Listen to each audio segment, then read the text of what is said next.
Oh, matur nuwun semangat Mas Gading dan Mas Gadang. Oh, kok Mas Gading kabeh iki? Semangat Mas Gading dan Mas Gading. Oh,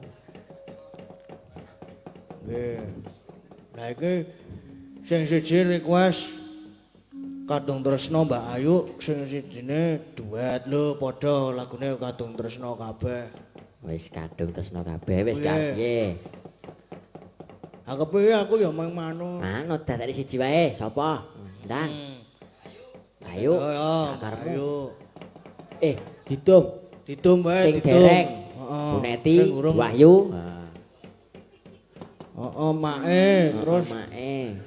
Bu Watu. Watu. Kok buatu? Wis to, percaya to. Mbak Antil lho ora iki anu Mbak Antil. Sopo kuwi mau? Wah, aku wis ping 3. Yo. Aku wis ping 3. Yahene kok wis ping 3. Saya hayune ka mongko. Boros. Yo, sapa Ding? Aku mau anu mae karo Bu Wahyu. Oh ya, Ae nanti jumeneng ora? ya apike iki. Nek jumeneng dompo iki kok. Hah? Lho justru apike nggo ngono kuwi. Iya. Hiburan. Ibu. Heeh, dijumenengke ya. Ya wis jumeneng. Ya dijumenengke, disepoti apa ora? Ya sepoti no. Ngomong duit sauri duit. Ayo apa lah ngene ket mau kok wisan ngomong dhewe sore dhewe iki. Monggo Bu Wahyu, Bu Neti. Mae. Heeh, disepoti kanca-kanca, disepoti. Duk duk cek.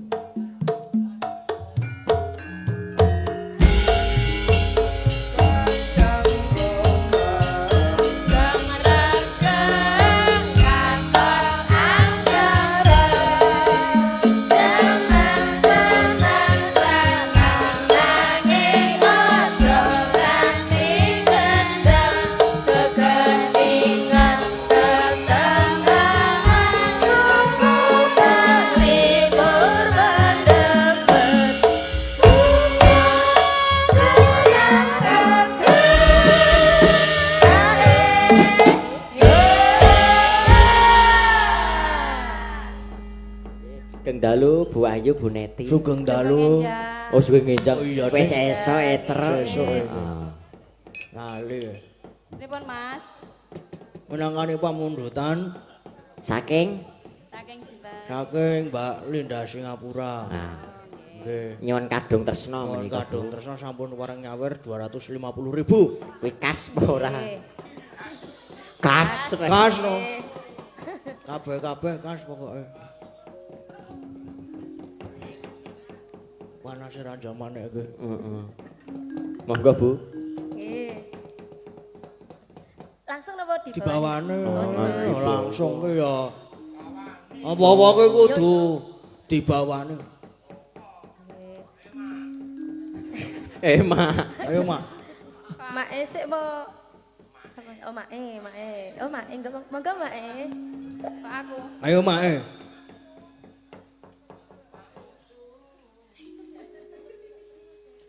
Rena wengi dadi ati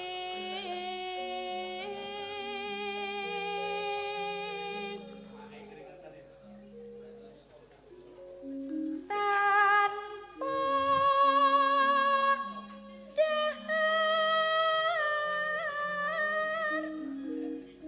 tanpa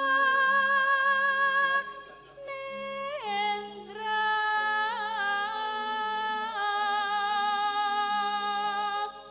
ayo Bu kayung yon marang slirane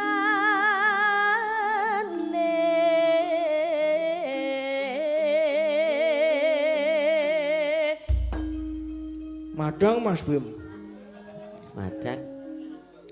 tansah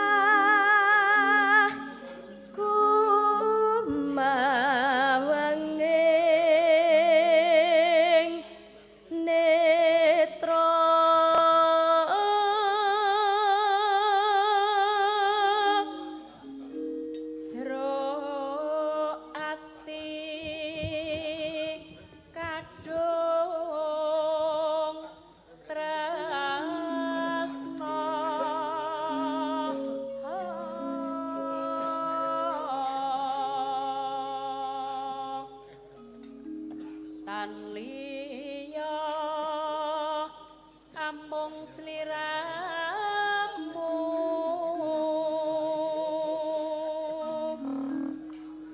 satemah lara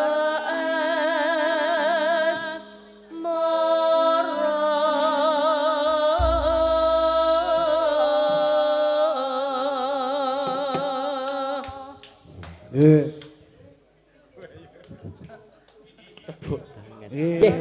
Monggo Bu. Monggo, monggo. Nggih, matur Matur sembah sembah nuwun nuwun. Bu Wahyu, Bu Neti. Le do joget kaya senam. ora dombo to? Dombo ora? Wis ora dompo e. Lumayan ya. Kono mau iso napa kono mau? Kene isih enek Liwung Bude Prastiwi. Terus Terus lali janjine. lali Bude janjine. Prastiwi. Terus lali janjine mau wis ya. Wis. Roro Jonggrang, Roro Mbak Jonggrang. Agnes. Saiki musuhe sapa? Ya sing bar madang, Truk. Heeh. Heeh. Roro Jonggrang ku sing bar madang. Amunisine Karo wis. sing ket mau madang. Wah, cocok jane iki. Ya, jane ya ora apa-apa ya. Ah to. Loro. Loro kudu ana duete. Mas Bimaris karo Mas Mbak Bimaris. Anting. Apal. Malah padu. Mado padu piye to iki? Ya wis Mbak Agnes. Mbak Anting ora karo- apal kok. Karo sapa? Karo Mas Bimaris. Lah iya. Sebar maem kok. Ya aku ki kono duwe sing aku ya ora apal lho iki. Boleh men Bapak catat. Iki ana catetane to. Ana ning Google ki akeh aku nulis lagu Roro Jonggrang lirik. Nah, ngono jedul pisan. Lirik. Nah, Lintang. Apa? Lintang Kairo. Heeh ya. Karo kowe dhewe. Lah aku nek aku ya blas. Padha Padha to ya wae. jane padha. Ayo iki mau aja lamis. Ayo Roro Jonggrang sik kowe mau. Ajare kowe ora apal. Lah ya wedok karo wedok ya ora masalah. Kowe le duet. Oh iya.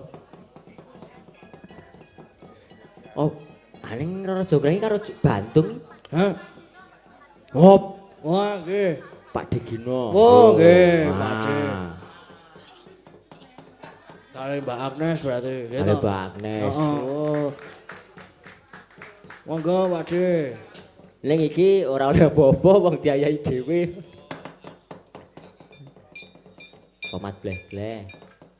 Heeh.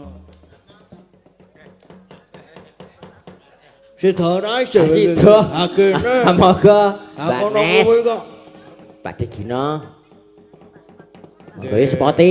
Disepoti no disepoti. Heeh, sepoti.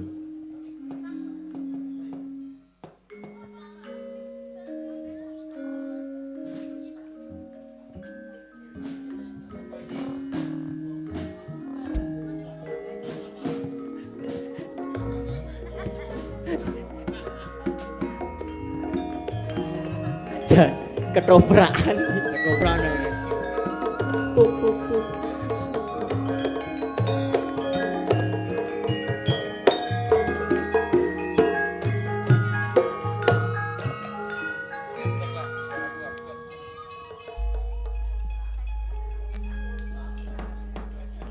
Sekengenjang Bapak. Suku Ginjang, Kendok Ayu, Lintang. Nggih. Alhamdulillah. Duetipun Roro Jonggrang bertiga nggih, Pak. Ora apa-apa, loro malah biyen apik. Aja lali nduk sapa tanggal 7 iki dilingkari. Oh, tanggal 7. Tahun 2026. Oh, tahun 2026. Ya ampun, Ben nggih. nancani anak Mas Gading. Terima kasih Bapak, insya Allah. Cek tahun 2025 wis dikon ngungkeri lho, Mbak. 26. 2026 kok 2025. Oh iya 2026. Nggih, Roro Jonggrang. Heeh. Sing siji Roro Jonggrang sing siji mbane kuwi. Sisi reco. Dalam? Oh langsung mawon nggih. Oke. Oke. Seragenan nggih. Monggo.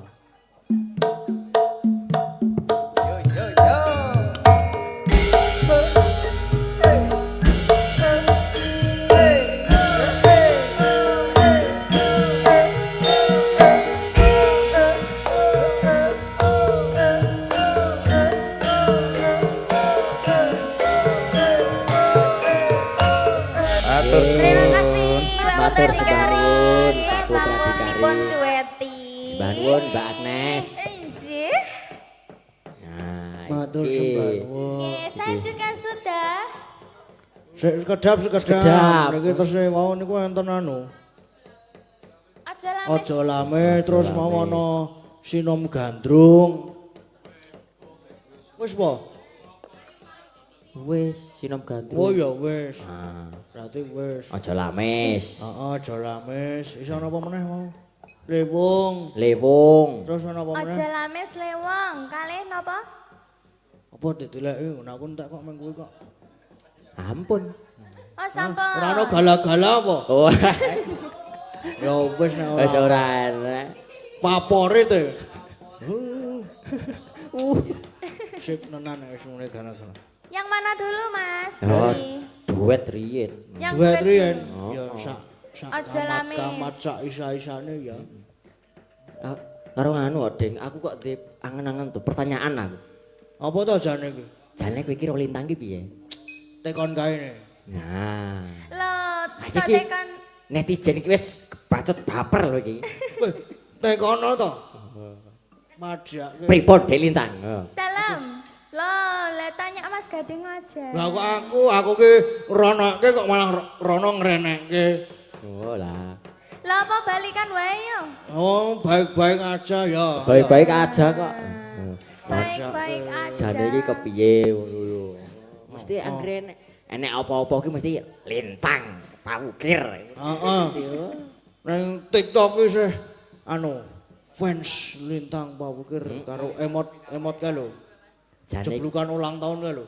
jane iki biyen-biyene piye apa gur sandiwara panggung apa ya nyat ana rasa tenanan ngono iki lho. Wah, Nah, gitu. Ya tenanan loh, Mas. kowe didengarkan kowe. Oh, Dirungokke. tenan ora. Tenanan. Kowe krungu dhewe ta kowe. Oh iya. Majake. Nah saiki terus kepiye saiki? Loh, Saiki terus mau kepiye? wis terjawab. Kepiye? Baik-baik saja. Iya ya Dek ya. Iya no. Oke. Ning enek hubungan apa ora iki?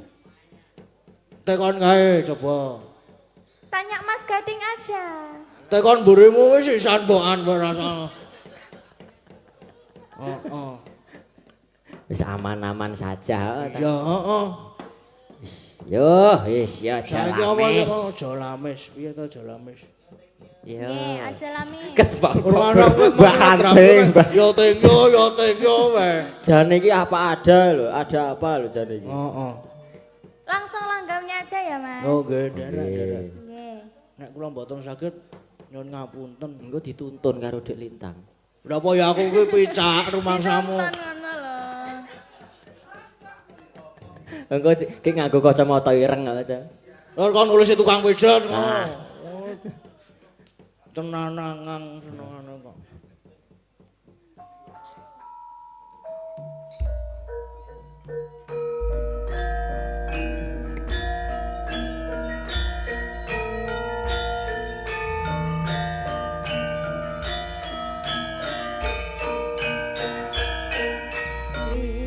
Lho malah aku ramune. Wis ora Ora apa. sida Aku duet karang- ya, Mas ya. Pripun? Ora sida duet. Mau dereng siap lah kula niku di apa jenenge diceting Pak De Putra Dikari Gena Baladewa niku 2 hari lalu kok ya. 2 hari lalu niku mangke iki ya le iku diapalke. Oh nggih. Lah kok malah Dadakan ketekan nggih berarti Bapak ana Putra apa nggih. jenengan pripun? Dalam Pripun? dadakan nggih berarti Bapak Putra Dikari niki wau. Oh 3 3 hari. hari lho. Kuwi pas banyak kumpulan aku kae terus tanggal turun menyang nang kampus kumpulan. Oh, enggak sempat ngehafalin. Nah sampai rumah menghafal, neng kok ora mlebu-mlebu. Menghafal Ora ki nyantol. nyantol sing nyeneng tawangku mau nyantol. Heeh to. Gala-gala. Nah, Sing gala-gala nyantol ki gala-gala. nyantol. Terus apa jenenge? Singkong dan keju barang nyantol. Nah, bahasan terus habis itu Hamin 2 kuwi Iya. ngapalke.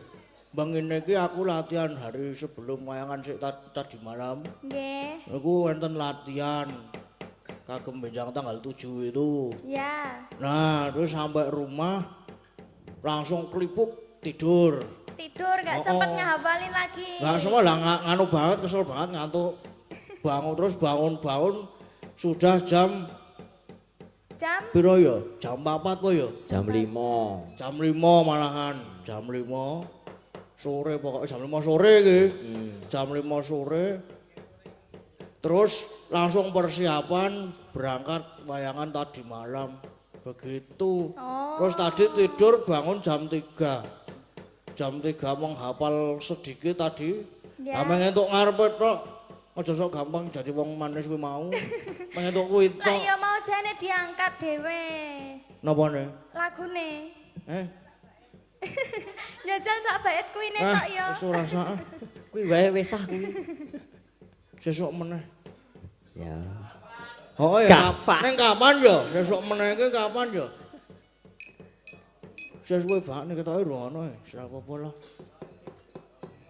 Gimana Mas Gading ini? Pripun? Sampun? Napa ada lagi yang dereng dipinangkani? Kesehatan apa mboten? Kantun Lewung Bude Pasti. Oh kanton lewat. Ayo nek ya dikancani no. Nah, dikancani. Oh, dikancani karo Mbak Lintang iki. Mbak Oh, Lintang. nggih. Mbak Anting. Karo Mbak Anting bareng. Bertiga. Heeh. Kalau Ayo Mbak wis Anting. dermemeng. Ora apa-apa karo tambahi Mbak Agnes. Pras. Sisan 3. 4. Engko lek ketok dhuwur dhewe. Tambahi Mbak Orisa. Wis ngantuk kabeh lho Mas. Justru sing ngantuk-ngantuk kuwi. Sing Kakean kira-kira ngantuk sapa? rasan mau wesan. Sing kira-kira ngantuk sapa?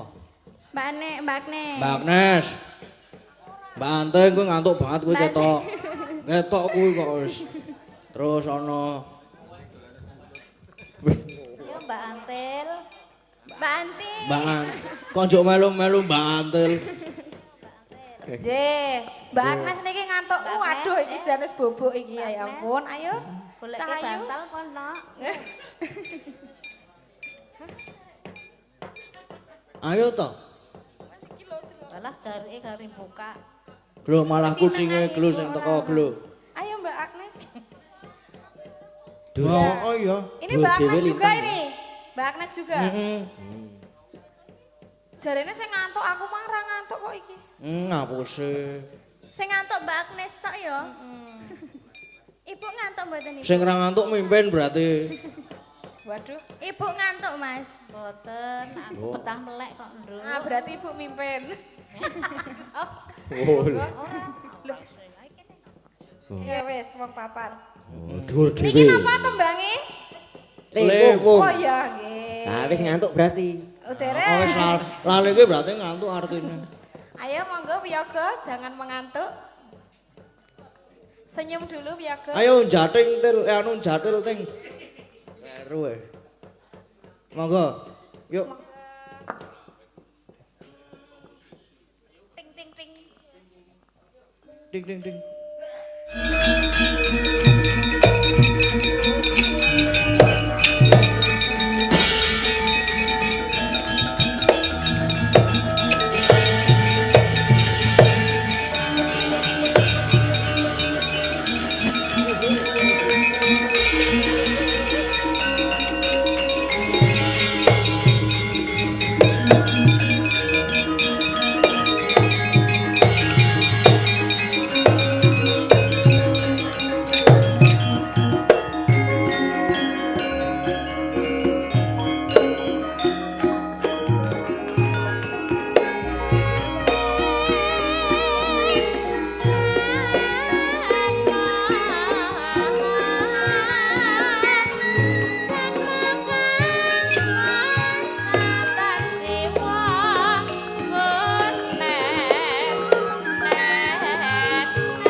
dedep tidem prabawaning ratri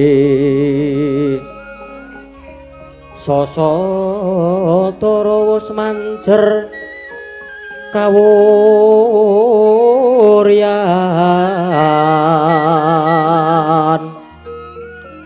Om tan kuciwa mamanise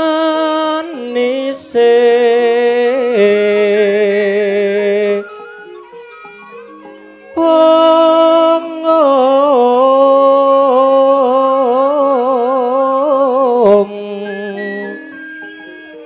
mangep sri nateng dalu siniwaka sangya pradase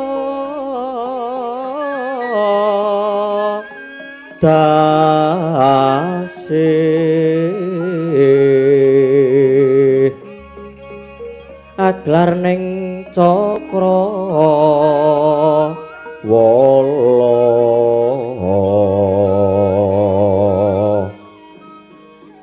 winulat ngalangut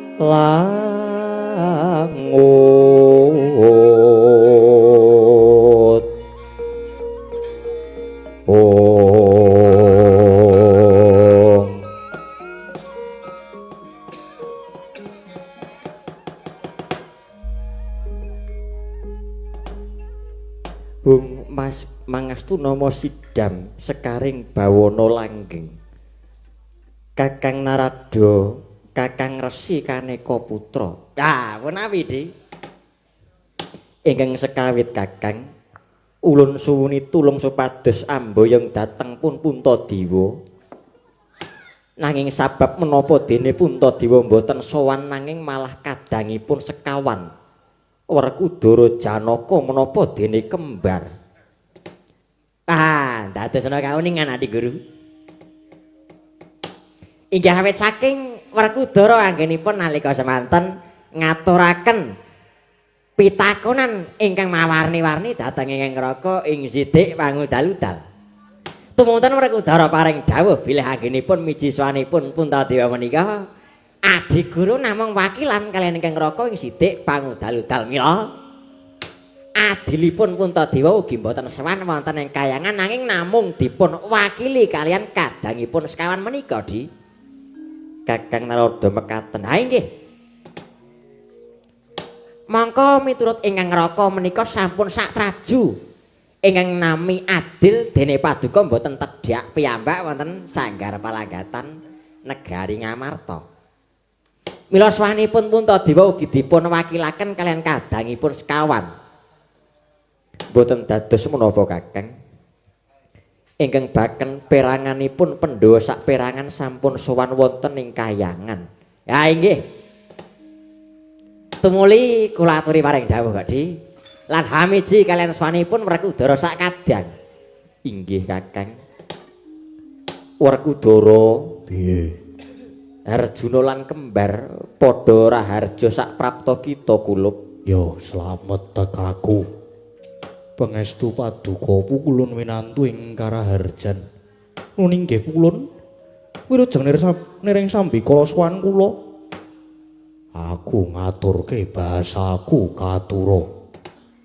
Iya. Werkudara ulun tampa ora liwat pangestu ulun tampanana. Mangko dhisik. Konku bakal nampa pangestumu mangko. Merga pangestune wong sengit. Pangestune wong ora seneng kowe ora bakal ndayani apa-apa.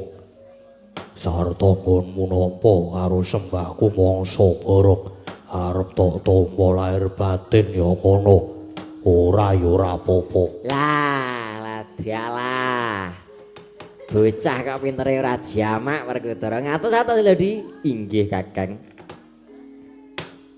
Kita ngerti apa to sebabe dene Puntadewa ulun timbali. Ya aku wis ngerti. Ngerti saka sapa?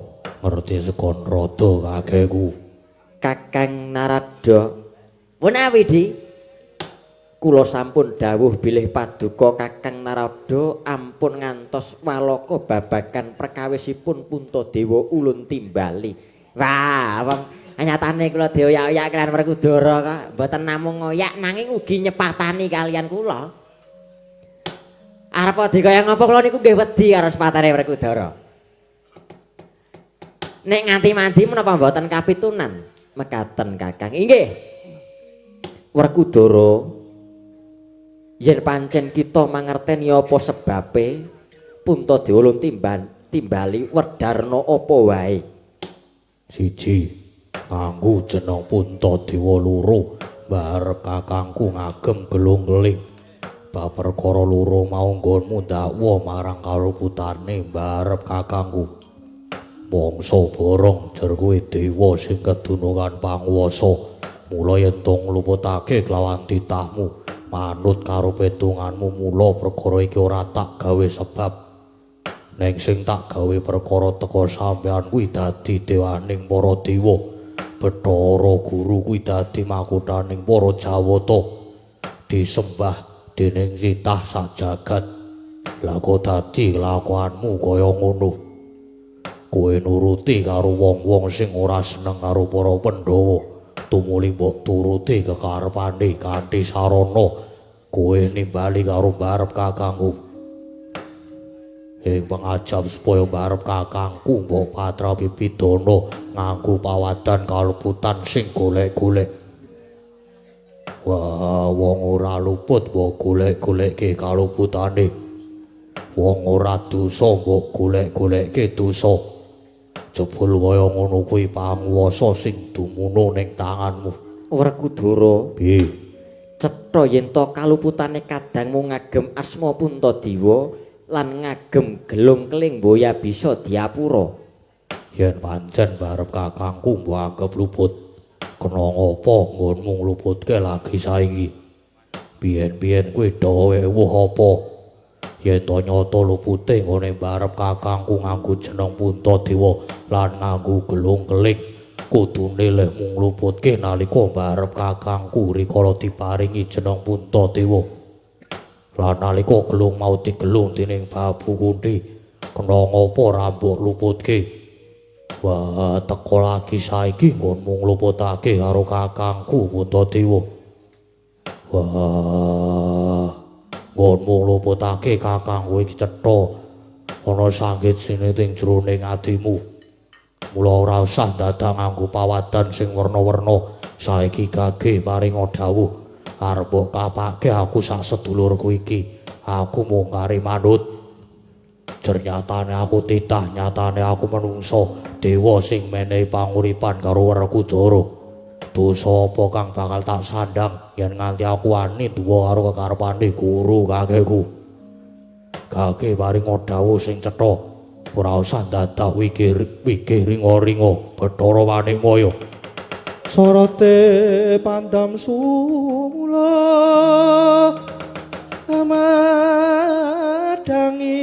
pasareyan ngerangi wadana remu-remu kalingan hangrangan sang tiang manangkung sumungkem guling sang kakung rarapa baboe maneman peraten tek pranto kula tadah rontik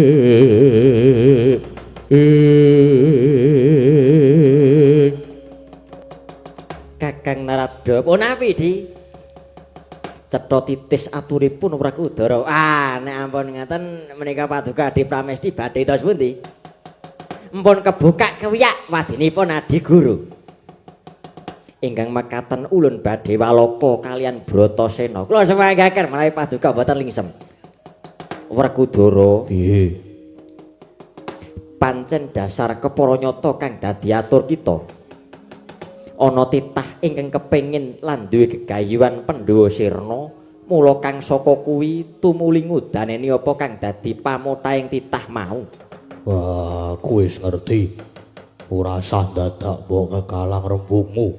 Lan ora usah mbok kandhake sapa titah sing ora seneng karo Pandhawa. Sartane ora usah mbok kandhake sapa sing matur karo kowe. Aku wis ngerti kabeh. Lah, dialah Barataya. Ndang bukan isan, dan kandhakno isan Werkudara. Ora liya. Ya mung wong Ngastina karo Bathari Durga. Wah, lah dialah. Atus pundi Adi Guru menika? Atus pundi Adi Guru? Kakang Narada kula aturi kendel sak wetawis. Ya tak meneng. Werkudara sak banjure kita arep kepiye? Yen kuwi pancen dadi pemarming titah sing njaluk sirnane para Pandhawa kaya sing tak kandhake kuwi mau. Wah, aku ora bakal selak urip ngenteni apa sing dienteni mung mati sing becik, mung mati sing sampurna. Wah, kadeng saka petunganku mati dibanjut dening sing gawe urip. Ya kuwi Bathara Guru sing menehi panguripan karo titahe. Wah, kuwi dadi mati sing sampurna. Aku sasedulur iki patenana yen pancen bakal mbok patrapi paukuman. Wenehno paukuman sing abot. Werkudara. Lah kok malah kaya ngono tembungmu ki piye? Yo ben rasa melu-melu. Yen pancen kita kepengin mati, kita njaluk paukuman apa? Wah, paukuman sing abot dhewe. Paukuman sing abot tuladane sing kepiye? Wah, cemplungno aku sasedulur ning kawah Candra Dimuka. Aku wis ikhlas sasedulur Janaka kembar. Ora bakal wani munjo atur ning aku wani matur ana guru kakekku. Wah, wis kaki, aja nganggo suwe. Aku njaluk paukuman sing abot. Cemplungno aku lan kadang-kadangku ning kawah Candra Dimuka. Wah, Werkudara bocah piye to iki?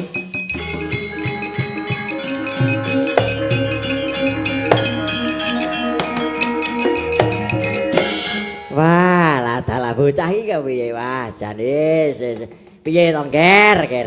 Kawah Candra Dimuka kuwi panggodhokane Sukma sing nandhang kaluwutan. Lah kok malah kita jaluk dicemplunge kawah Candra Dimuka ki nalare kepiye Werkudara? Wis ben. Wah, wis tani ati. Kanthi cara manggene cetha bakal katekan sediaku sak sedulur. Kita darbe panjangka apa Werkudara? Kowe dudu perkaramu. Lan kowe dudu urusanmu. Yen to pancen kaya mengkono, ulun bakal dawuh kelawan Sang Hyang Yamadipati kene nyemplungake kita sak sedulur ana ing kawah Candra Dimuka. Ora sah dadak dawuh karo Bathara Yamadipati. Adiku telu tak gendonge Candramuka tak cemplungane.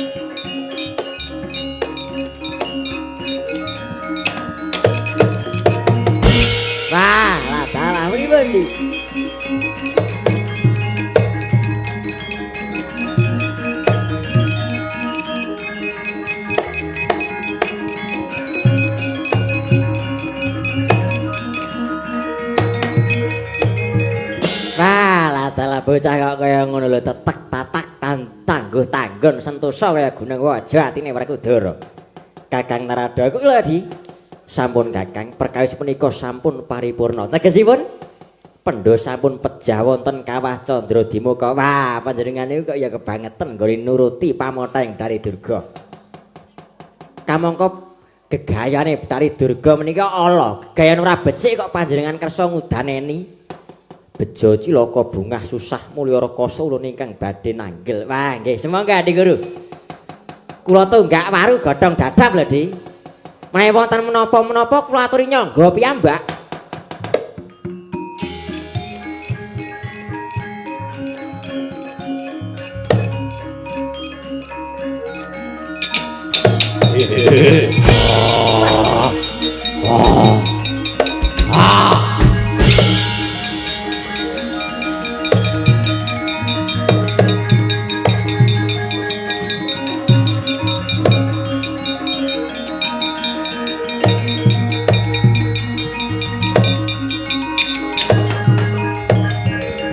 Walah dialah kok ana buta gedene semono mlebu Balai Martya kuwi mlawane wah nganti ngrontoke usuk wah duh pripun di menika sinten Kakang wah kula kemawon mboten mangertos panjenengan menika kudune langkung cetha langkung pono langkung pratitis anggenipun nyawang kalian yaksa menika lha kok dadak takon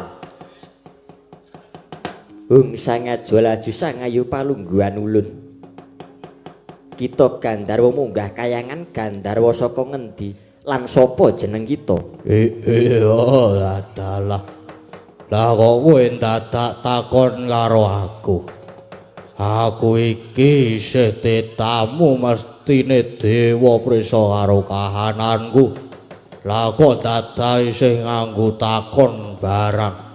Awit akeh saka akeh kewajiban kang ulun sangkul satemah kesamaran ulun dulu marang jeneng kita.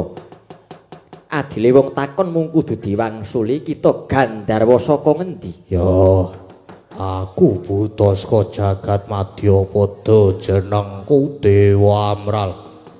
Darbe setyapa kita Dewa Amral munggah ana ing kayangan.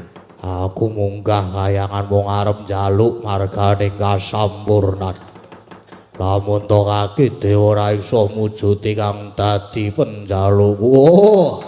Jungring salaka lakon tak walik. Dos pundi Kakang? Wah, tunggak waru godhong dadap kok di. Lah nggih mang sampurnake mawon wong butane jaluk disampurnake. Jaluk diruwat nggih mang wujuti kemawon to di Dewa Amral. Piye ana apa? Ulun kang bakal nyampurnake marang jeneng kita. Ayo kaki sampurnakno. Ning koso kaline yen to kowe ora bisa nyampurnake aku, tegese kowe ora pantes dadi dewa ing kayangan. Aku sing ora trima. Guntur geni guntur angin sirnakno yaksa iki.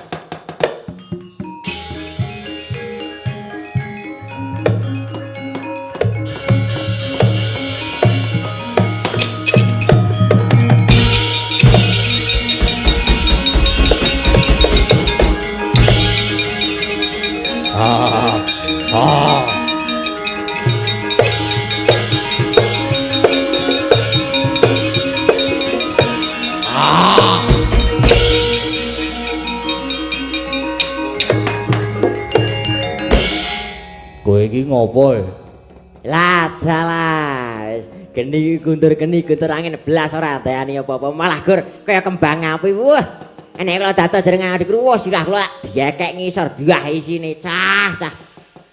Aduh yaksa jeneng ulun boya iso nyampurnake kelawan jeneng kita. Wah, ora iso ngruwat karo aku, kowe sing tak ruwat.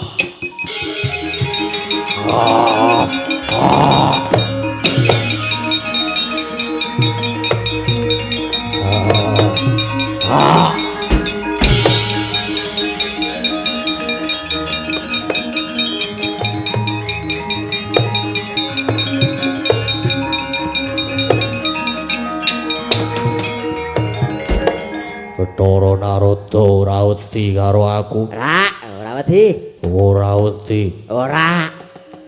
Bathara Guru ora weruh karo kowe merga kalepetan tumindak ala. Mula paningale peteng. Ning nek ulun ya mboya. Kok iso dadi gedhe semono ki? Aku mbok jaluk. Jaluk apa? Carane piye supaya dadi gedhe iki lho? Wah, iki dudu perkaramu. Wis, saiki oyakan Bathara Guru dikapokke. Tumindake pancen nalisir saka kautaman. Ya, Bathara Guru kowe aja mlayu, Bathara Guru.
Wola, bocah iki bar mentas saka papan pasunggingan. Nggih, Janale mencorong. nggih nganyari kok. Ya. Setyaki Wonten dawuh. tembang rawat-rawat bineta mbok bakul sina ambiwara pawarta binandunging karna. Yen to kadang-kadangku para Pandhawa wektu dina iki ninggal negara Ngamarta. Lho, pepunden Pandhawa nilar negari Ngamarta. Iya, Lajeng tindak dhateng pundi lan wigatosipun menapa Prabu? pun Kakang dhewe uga durung bisa mangerteni Setyaki. Mula pun Kakang tumuli nganti kelawan sira Yai Setyaki supaya tilik marang kahanan negara Ngamarta. Menawi makaten kulo Prabu, suawi kula dherekaken ninggal rawuh ing negari Ngamarta. Ya, ayo Dimas Haryo Setyaki digelak lakune budal marang negara Ngamarta.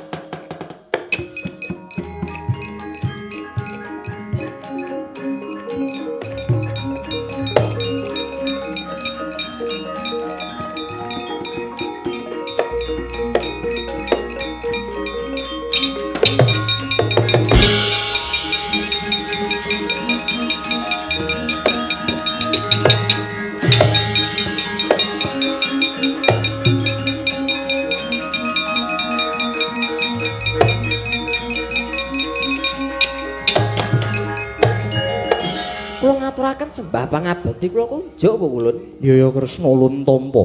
Sembah pangabekti kula mugi kunjuk pukulun. Setyaki ulun tampa. Wonten menapa Bu Kulun teka paduka mlajar-mlajar semu kamigilan ngantos tedhak wonten ing Madyapada keparingipun paduka Bu Kulun kados pundi? Kresna, Kula wonten dawuh. kula nyuwun senjata pitulung. Kayangan geger Kresna, Lho. Geger sebabipun ana yaksa kang ngrusak kayangan. Yaksa kang gedene kelewat ukur njaluk diruwat nanging ulun mboya bisa ngruwat. Tumule yaksa mau bakal ngruwat marang panjenengan ulun. yaksa menika wantun badhe ngruwat paduka Kulun Sanghyang Jatimurti. Ya mangkono Kresna. Wih, iya, nggih, kula aturi suminggah Bu Kulun. Kula aturi suminggah. Yaksanipun kados menapa kula ingkang sagan andingi Bu Kulun.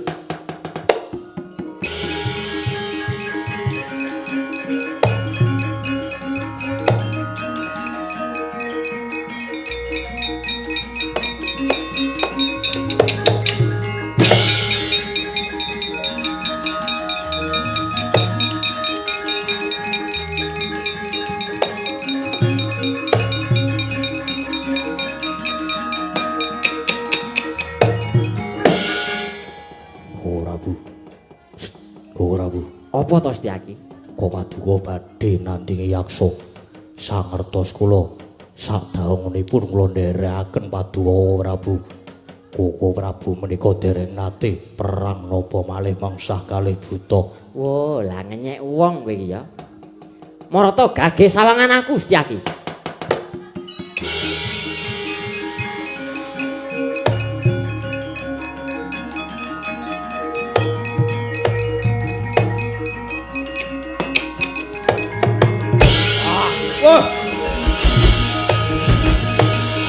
Wah.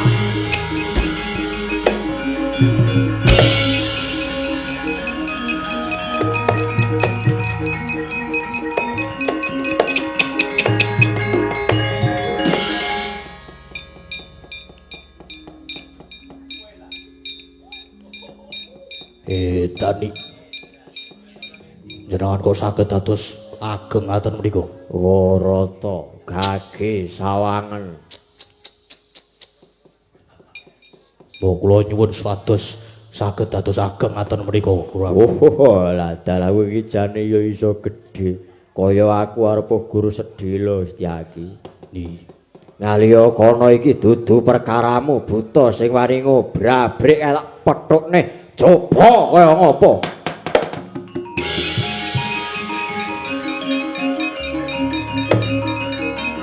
Wah!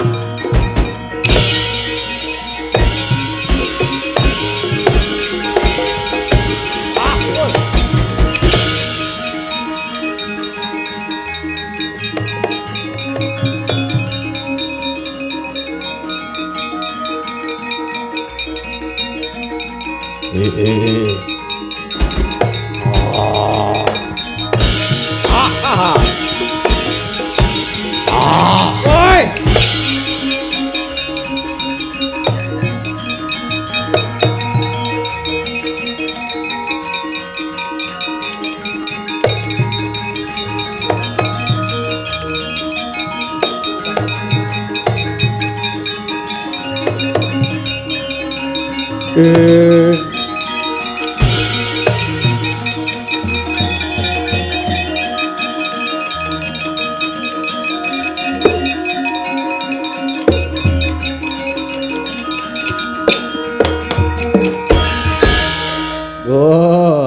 dalah.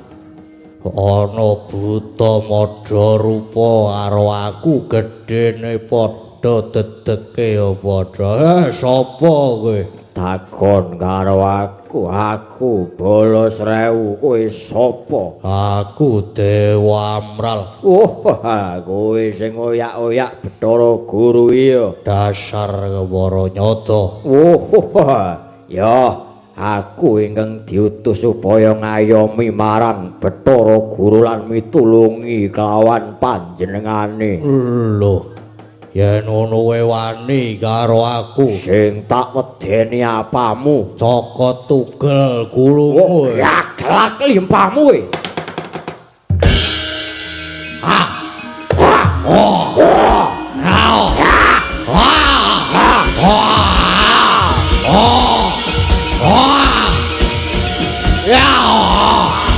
Cokot kowe cokot.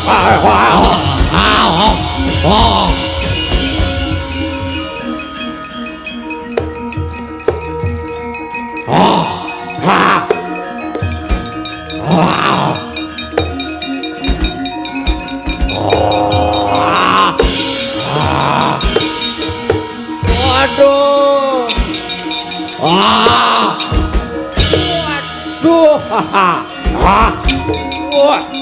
Ayo, ayo meneh. Waduh.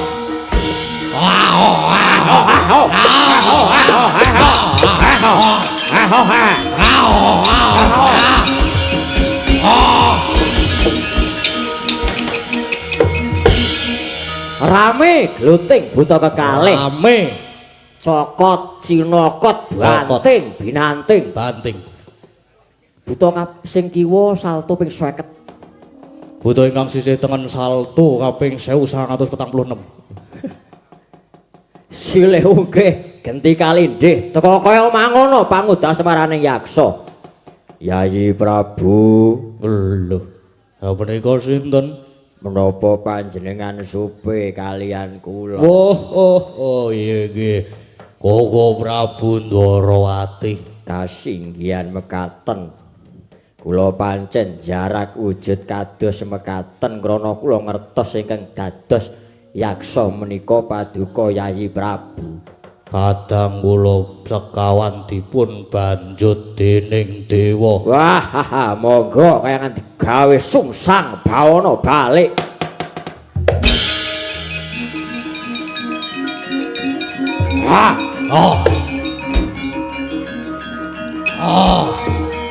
Ayo.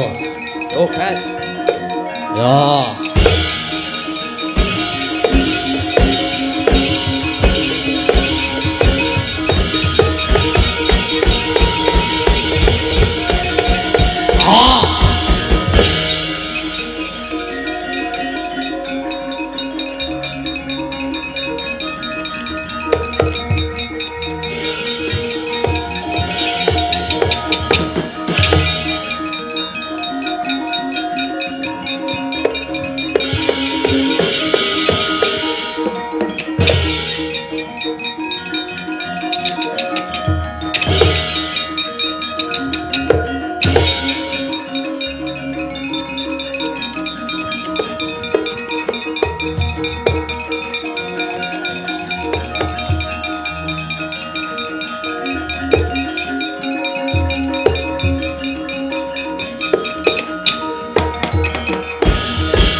Manik moyo to iki. Kasinggihan Kakang.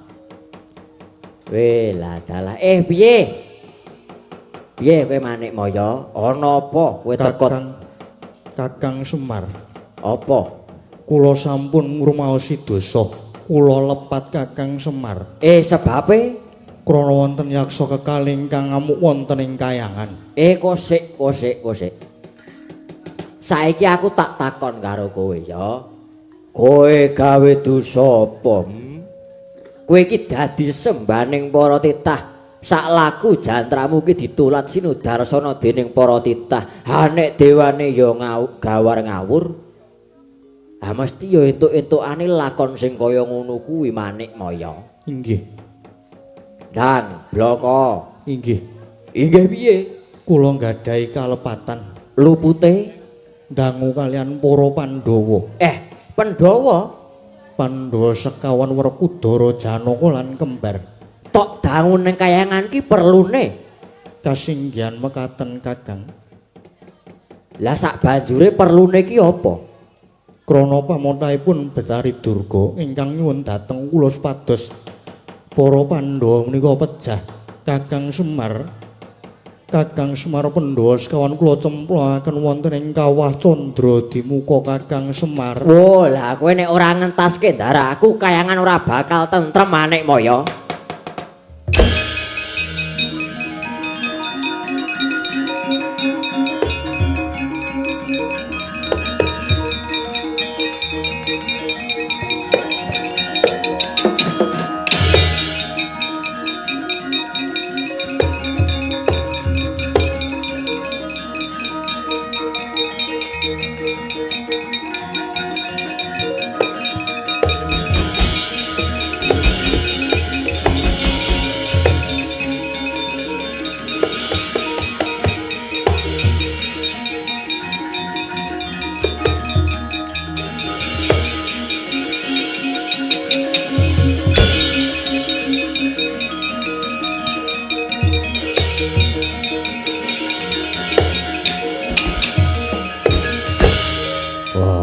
Jlamprong kembar wonten dawuh Kang Mas. Wonten dawuh Kakang Mas, wonten dawuh Kakang Mas. Wah, ikhlasno lahir batinmu. Ujare para sepuh padha ngendikake wong sing ora dosa nyemplung kawah Candra Dimuka geni ora bakal kuat ngobong karo wong sing pakardine becik. Ah, sabaro yen pancen iki dadi srana nggone bakal ketemu karo wong tuane awake dhewe. Wah, ikhlasno umpamane mati yo mati, urip yo muga-muga ana panguripan mapan ana ing kawah Candra Dimuka. Oh.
Jroning kawah aku weruh wujude cahya loro warna biru kang ora mblerengi. Moko akeh sukma ingkang padha disiksa, do pating jlerit, do sambat jaluk tulung. Wah, teko iki ana sukma loro katon anteng. Iki sapa? Atmajaku ngger. Putraku wong gagah. Putraku wong jlonet Werkudara Janaka kembar. Kowe wis padha dewasa le cah bagus. Ah, Pandu bapakku.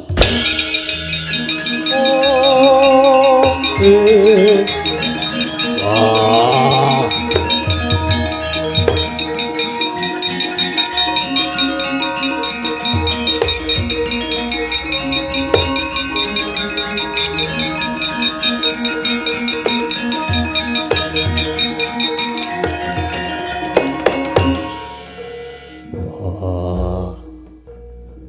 Pandu bapakku. Ora nyono jebul bener apa sing tak rasake. Wah, sampeyan isih mapan ana ing kawah. Kanjeng Ibu Matrip. Kanjeng Rama kula mboten badhe wangsul. Kula nderek jangan dika. Kanjeng Ibu, Kanjeng Rama. Kanjeng Ibu. Kula nderek panjenengan dika Kanjeng Ibu. Kanjeng Ibu. Kula ugi nderek paduka Kanjeng Ibu tuwin Kanjeng Rama. Kula mboten badhe wangsul. Kula mboten badhe wangsul.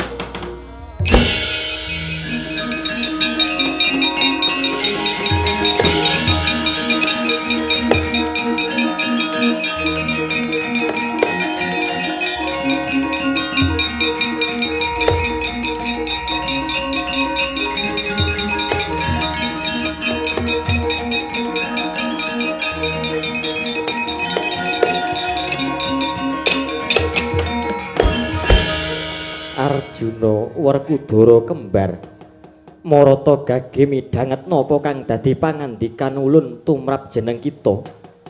Ulun nyuwun pangapura ya nggir, ulun wis ngrumangsani dosa, ngrumangsani kleru. Wong atuwa kita Pandhulan Madrimus nyaur kelawan piutangi krana srana tapa bratane atmaja wekasan bisa nyembuh marang kasuwargane wong tuamu kulup para Pandhawa.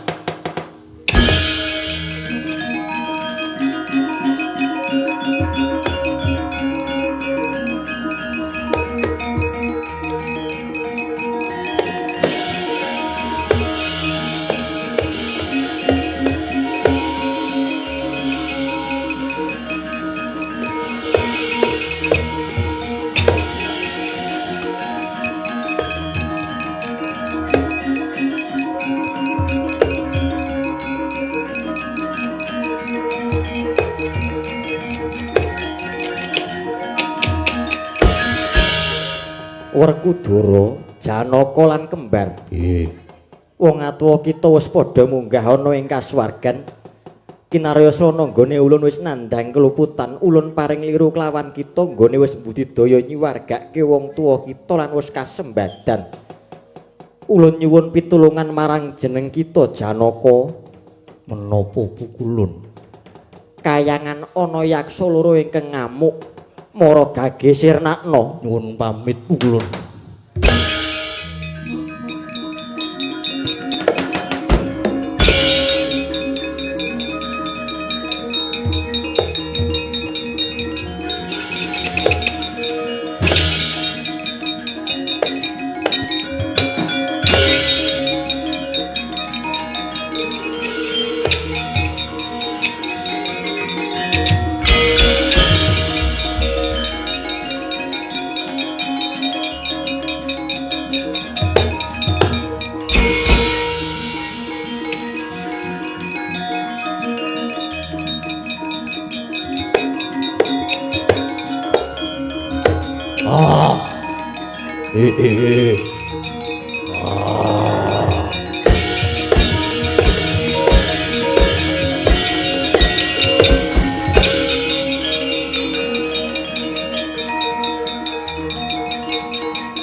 Ayo diam.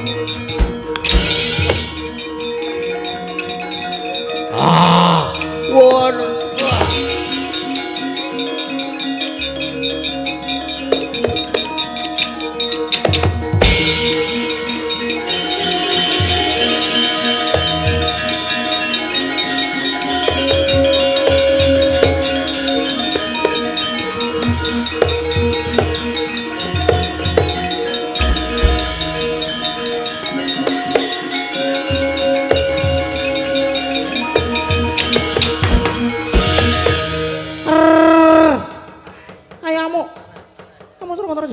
Padha cokot pedhot gulumu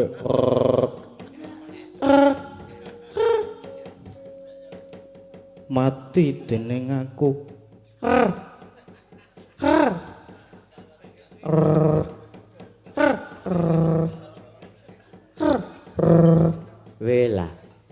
mesti ora krasa. Mati kowe. Pedhot gulumu. Pedhot tigamu. Pedhot sarapmu.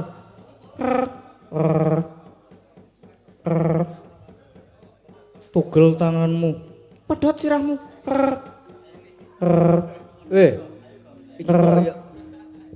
Iki kok ya darah mesti ora krasa ki piye? Ya mene kok isih do tingkelamu to ora. Kepit ki Pak? Mbuh. Tarono Pak.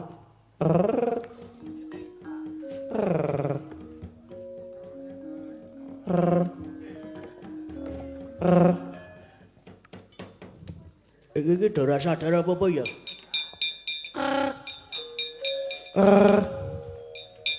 Ora kuwi. Iki do mempenge ora jamake. Sinuwun sampun sami badar sejatine mujud iki mbok yo kula aturi krasa.